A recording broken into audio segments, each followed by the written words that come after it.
Pendant ce temps, donc, je le disais, on reste un peu dans une affaire, beaucoup même dans une affaire d'espionnage, mais alors là, c'est tout au long du livre.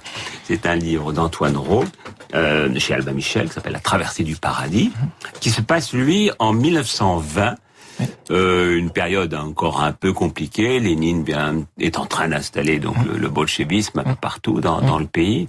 Et vous vous attachez au pas d'un homme qui, je pense, n'a pas dû exister, mais oui, non, totalement imaginaire. Bon, voilà. Même très, oui, très romanesque. Qui est un espion français, qui s'appelle Charles Hirschheim, qui est devenu un espion allemand, tout en disant que il adorait le communisme et que voilà. Alors en fait, c'est-à-dire il est amnésique, donc il ne sait pas qui il est en quête de lui-même.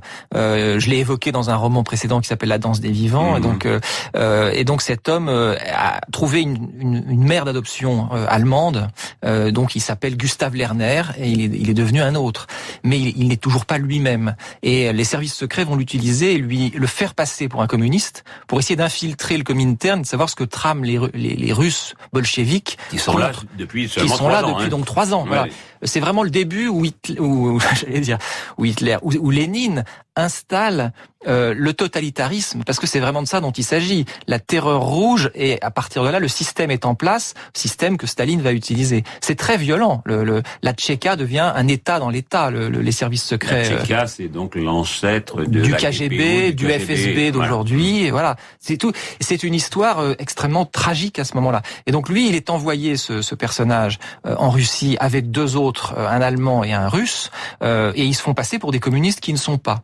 Et en fait, l'intention de mon personnage, c'est d'abord de retrouver la femme qu'il aime, parce qu'on est dans un roman d'amour. C'est comme chez Ken Nizimura, c'est pour ça que je vous ai marié ce soir. Ah oui.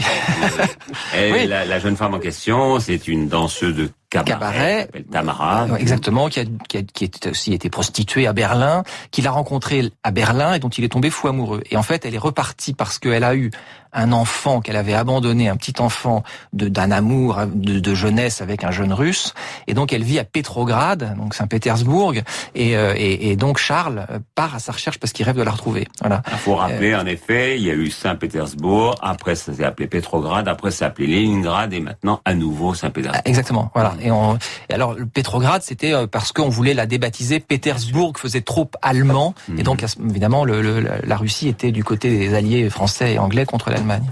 Alors, j'aime bien les exergues. En général, il n'y en a pas dans le dernier livre de Kenise Mourad, mais là, vous choisissez une phrase de Montaigne dans les essais.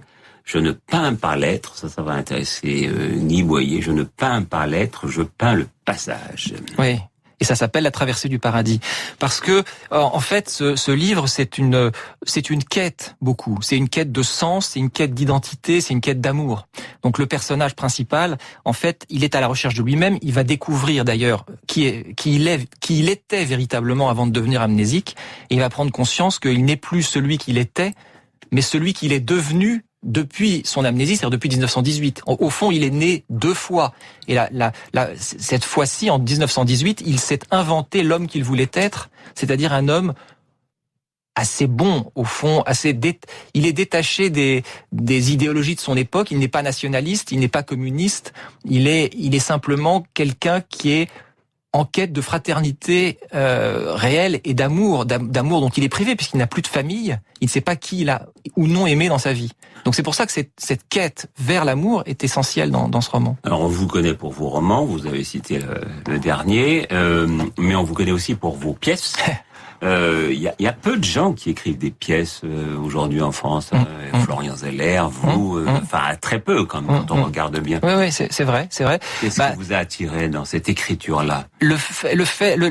Le théâtre, c'est d'abord le dialogue. Donc, le théâtre, c'est aussi un travail collectif. Vous êtes maintenant comédien, donc vous savez ce que c'est. Et moi, j'aime beaucoup ça. J'aime beaucoup la rencontre avec les comédiens, avec un metteur en scène. C'est un travail d'équipe.